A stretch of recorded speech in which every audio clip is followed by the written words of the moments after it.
How about this? We've got a Fox News poll for you.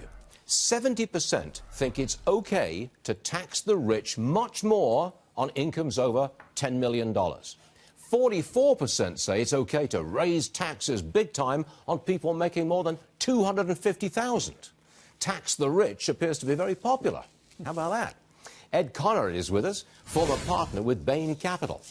Let me follow this through.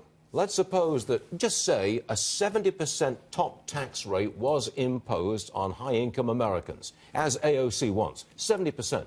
What happens? Well, I think our middle-class incomes end up like Europe's, 15 to 30% below where ours are today. Do you think the tax would actually be levied on the middle class as well as the 1%? Here's the thing I think people don't understand. America has about half as much talent as Europe and Japan has, and they produce more than twice as much. So they work longer hours, they take more entrepreneurial risk. By some measures, they produce 7 times as much innovation as Europe does, and that drives growth in the United States, which drives up middle-class incomes 15 to 30% higher than Europe's. You take those incentives away, you could end up with incomes that are lower than Europe because you have less talent than Europe and Japan has, and you're talking about tax rates that are higher than their tax rates. It won't have an immediate effect. It'll have a gradual effect over time, but it could have a very significant effect on our middle class. It makes us look like Europe. Heaven forbid we look like Europe. I don't think the Democrats care, because I think they care about taking that money to help the poor. I don't think they care about generating middle-class prosperity. And they don't like the rich. They just want to take it off them. But I don't think they understand the economics.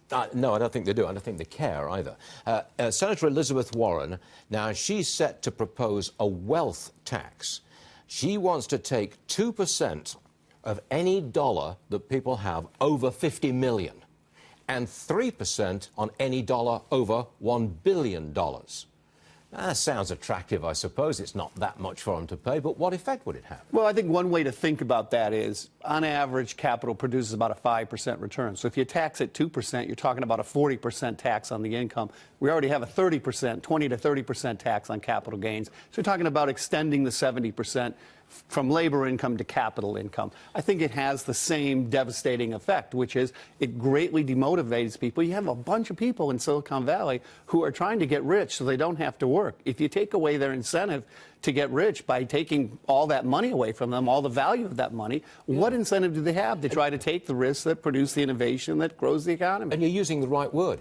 Take that money. They call it a tax, but in fact it's a form of confiscation. They're going to go into your bank account and take it. When you get up to 70%, or you just start taking money that's already been taxed first as income, then as capital gains, and then lastly, just because you've accumulated wealth, clearly they've grabbed at every dollar they can grab. I call it legalized theft. I think 70% is pretty high. You got it. Ed, thanks for joining us, then. Always appreciated. Thank you, sir.